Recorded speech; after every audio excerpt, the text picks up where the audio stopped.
Have you noticed कुछ companies के पास हमेशा पैसा होता है, कभी डिविडेंड दे दिया, कभी किसी और कंपनी को अक्वायर कर लिया और कभी अपने ही शेयर्स बाय बैक कर लिए।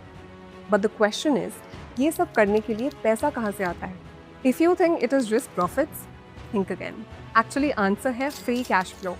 एंड दैट इज वाई दुनिया के बेस्ट इन्वेस्टर्स इनकम स्टेटमेंट से पहले कैश फ्लो स्टेटमेंट देखते हैं, क्योंकि अकाउंटिंग प्रॉफिट दिखाया जा सकता है, लेकिन बैंक अकाउंट में एक्चुअल कैश कितना आ रहा है वो झूठ नहीं बोलता। So for today's video we shortlisted 5 businesses जहां फ्री कैश फ्लो किसी एक लकी क्वार्टर या फाइनेंशियल ईयर का रिजल्ट नहीं, बल्कि स्ट्रॉन्ग बिजनेस फंडामेंटल्स का रिफ्लेक्शन है।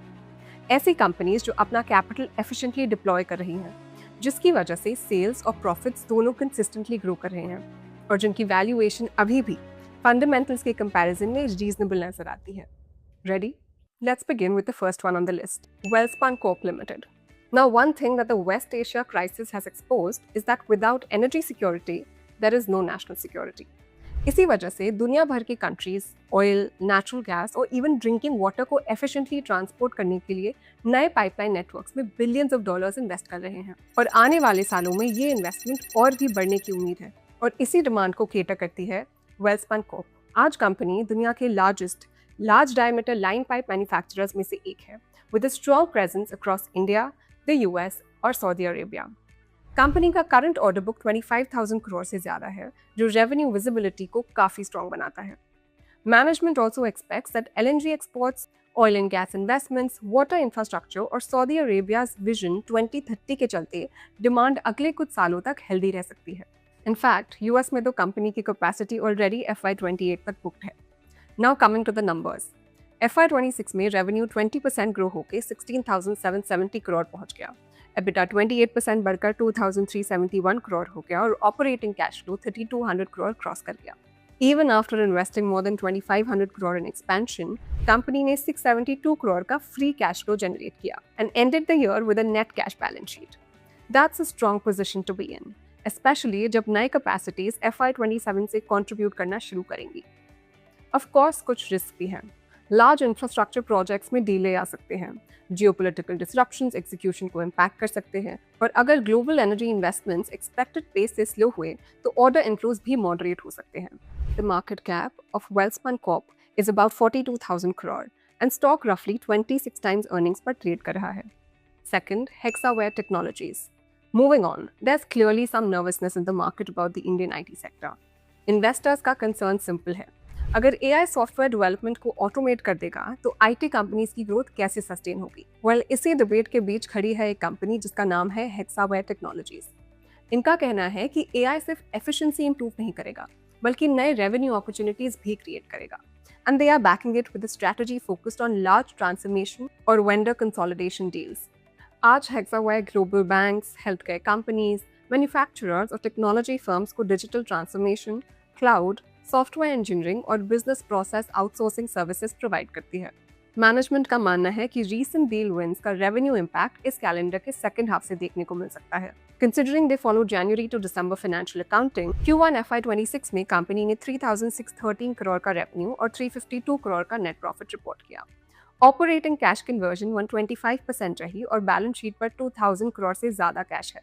क्लाइंट रिलेशनशिप्स भी डीपन हो रही हैं। अब कंपनी के पास 34 क्लाइंट्स हैं जो हर साल $10 मिलियन से ज़्यादा रेवेन्यू जनरेट करते हैं, कंपेयर टू 32 लास्ट क्वार्टर। इसी कॉन्फिडेंस के साथ मैनेजमेंट ने CY26 के लिए एटलीस्ट 7.6% रेवेन्यू ग्रोथ और 13 to 14% EBIT margin guidance maintain रखी है। आज हेक्सावेयर का मार्केट कैप लगभग 35,000 करोड़ है और स्टॉक करीब 24x अर्निंग्स पर ट्रेड कर रहा है। अगर global enterprises technology spending postpone करते हैं तो डील रैंप अप्स डिले हो सकते हैं।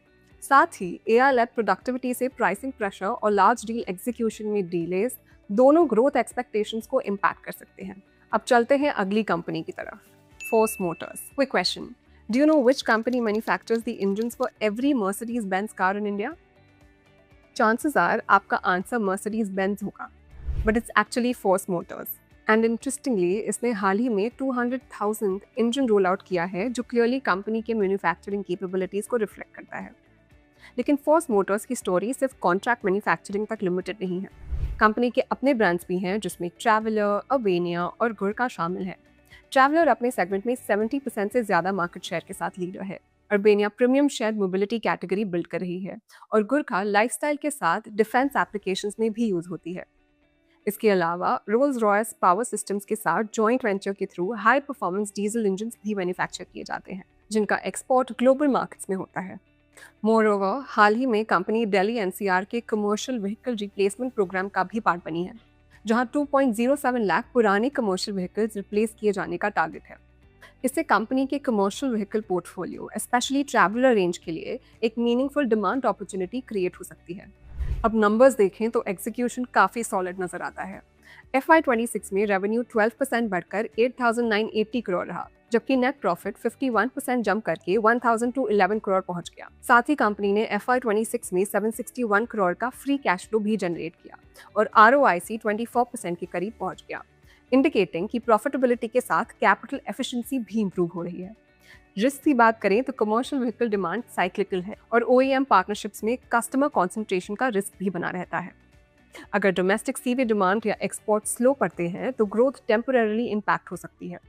मार्केट में फोर्स मोटर्स की वैल्यूएशन करीब 24,000 करोड़ है, जबकि इसका PE मल्टीपल लगभग 23x के आसपास है। HBL इंजीनियरिंग, इंडिया का indigenous train collision avoidance system कवच इंडियन रेलवेज के सबसे एम्बिशियस टेक्नोलॉजी प्रोजेक्ट्स में से एक है और इस रोल आउट के पीछे एक कंपनी काफ़ी इंपॉर्टेंट रोल प्ले कर रही है, HBL engineering. But it would be unfair to say that HBL सिर्फ कवच कंपनी है, बिकॉज इसका business industrial batteries, railway signalling systems, defence electronics और पावर इलेक्ट्रॉनिक्स तक स्प्रेड है। रेलवे से मिल रहे कवच ऑर्डर्स, डिफेंस डिमांड और हायर मार्जिन बैटरी बिजनेस की वजह से मैनेजमेंट को अगले कुछ सालों के लिए हेल्दी रेवेन्यू विजिबिलिटी दिख रही है। एंड रिसेंटली ही HBL ने कोचन शिपयार्ड के साथ एक जॉइंट वेंचर अनाउंस किया है, जो electric propulsion systems, marine batteries और एनर्जी स्टोरेज सॉल्यूशंस डेवलप करेगा। यानी कंपनी अपनी बैटरी और पावर इलेक्ट्रॉनिक्स एक्सपर्टीज को रेलवेज के बाद शिपिंग सेक्टर में भी लेवरेज करना चाहती है। देखा जाए तो उनका एग्जीक्यूशन भी काफ़ी इंप्रेसिव रहा है। FY26 में रेवेन्यू 68% ग्रो होकर 3,303 करोड़ पहुंच गया, जबकि नेट प्रॉफिट लगभग 3x बढ़कर 814 करोड़ हो गया। ऑपरेटिंग मार्जिन 34% तक एक्सपैंड हुई। कंपनी ने 738 करोड़ का ऑपरेटिंग कैश फ्लो और 618 करोड़ का फ्री कैश फ्लो जनरेट किया, which shows that इनका ग्रोथ के साथ प्रॉफिटेबिलिटी और कैश जनरेशन भी स्ट्रॉन्ग रहा है। रिस्क की बात करें तो रेलवे ऑर्डर्स और कवच रोल आउट कंपनी के लिए बहुत इंपॉर्टेंट है। अगर गवर्नमेंट प्रोक्योरमेंट या प्रोजेक्ट एग्जीक्यूशन डिले होता है तो ग्रोथ टेम्पररी इम्पैक्ट हो सकती है।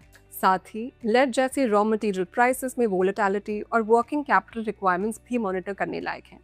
At the current price, HBL Engineering commands a market cap of around 20,500 crore and is trading at nearly 24x earnings.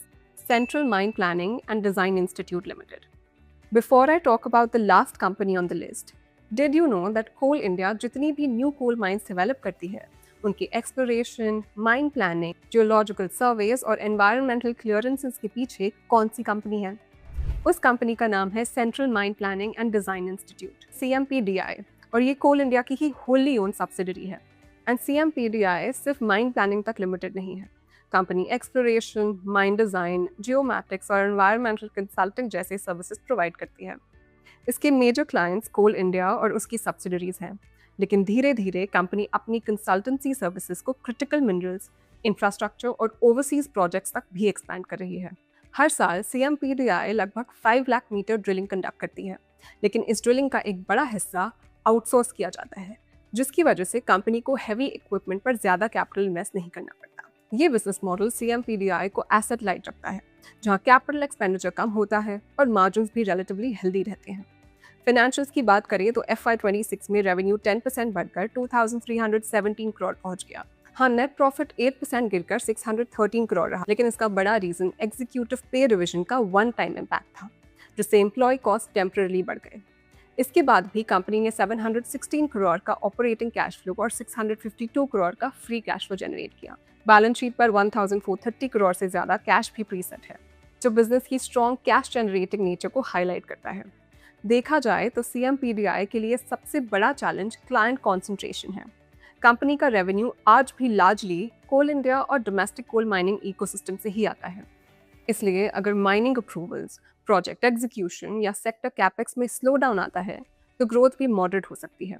साथ ही एम्प्लॉय एक्सपेंसेस बिजनेस का सबसे बड़ा कॉस्ट कंपोनेंट है, इसलिए वेज रिविजन्स मार्जिन्स पर टेम्पररी प्रेशर क्रिएट कर सकते हैं। फिलहाल कंपनी का मार्केट कैप करीब 18,000 करोड़ है और स्टॉक लगभग 30x अर्निंग्स पर ट्रेड कर रहा है।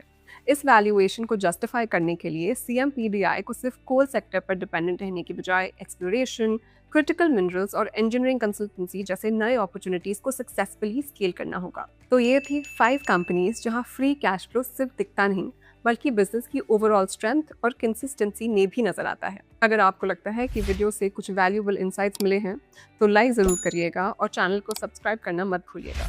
Investment in securities market are subject to market risks. Read all the related documents carefully before investing.